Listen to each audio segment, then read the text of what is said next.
বিষয়টা হচ্ছে আপনারা অলরেডি অবগত হয়েছেন 5ই আগস্টের পরে আমাদের যে দাবিগুলা আমরা বিভিন্নভাবে পর্যায়ক্রমে সুশৃঙ্খল বাহিনীর সদস্য হিসেবে সুশৃঙ্খলার সহিত আমরা অবহিত করে আসছি সরকারকে। এই বিষয়ে হয়তো সকলে আপনারা অবগত আছেন, আর মানে বৃহত্তরভাবে বলতে চাচ্ছি না। তারপরেও আমরা সর্বশেষ যে আমাদের 25শে ফেব্রুয়ারি আমাদের যে এই শহীদ মিনারে একটা বৃহত্তর কর্মসূচি গিয়েছিল, আপনারা জানেন সরকার প্রধান বর্তমান সরকার তত্ত্বাবধায়ক সরকার আমাদেরকে 10 সদস্যের বিডিআর সদস্য, এখানে 8 জন বিডিআর সদস্য, পাশাপাশি 2 জন ছাত্র সমন্বয়ক মাহিন সরকার ভাই এবং আয়াতুল্লাহ বেস্তি ভাই সহ আমরা 10 জনের একটা প্রতিনিধি দল বর্তমান স্বরাষ্ট্র উপদেষ্টা সাহেব এবং সিনিয়র স্বরাষ্ট্র সচিব, প্রধান উপদেষ্টার বিশেষ সহকারী এবং নাম জানা আরও 2 জন গণ্যমান্য উপদেষ্টা মণ্ডলীর সাথে আমরা কথা বলা বা বৈঠক করার আমাদের সুযোগ হয়েছিল। তো এখানে আমাদের যে দাবিগুলা উপস্থাপন করার পরে স্বরাষ্ট্র উপদেষ্টা থেকে শুরু করে যারা এখানে ছিল সবাই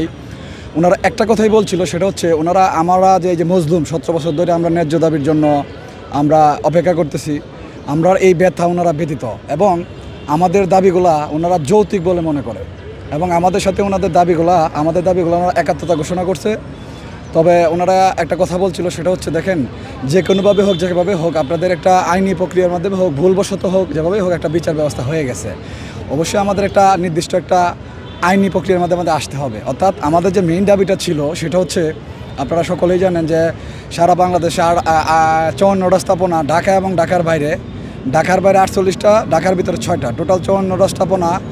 18টা স্পেশাল কোড কালো আইন তৈরি করে সংসদে বিদ্রোহর নামে আমাদেরকে বিভিন্নভাবে ফ্যাসিস্ট হাসিনা সরকার চাকরিচ্যুত করা হয়েছে। তা আমাদের মূল দাবিটা মূলত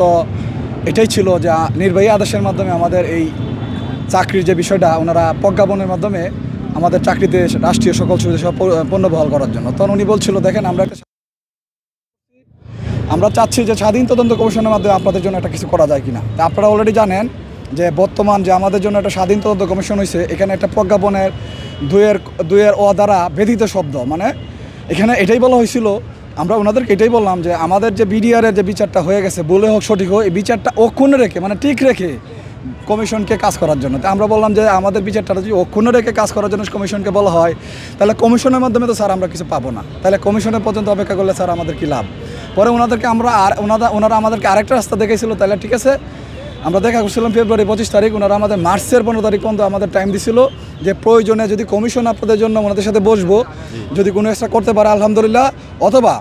আমরা অ্যাটর্নি জেনারেল সহ রাষ্ট্রীয় 2-1 জন আইন বিশেষজ্ঞের সাথে বসবো যে আপনাদের অধারাটা প্রজ্ঞাপনে যেটা এটা সংশোধন করে আপনাদের জন্য কোনো কিছু করা যায় কিনা। এই দুইটা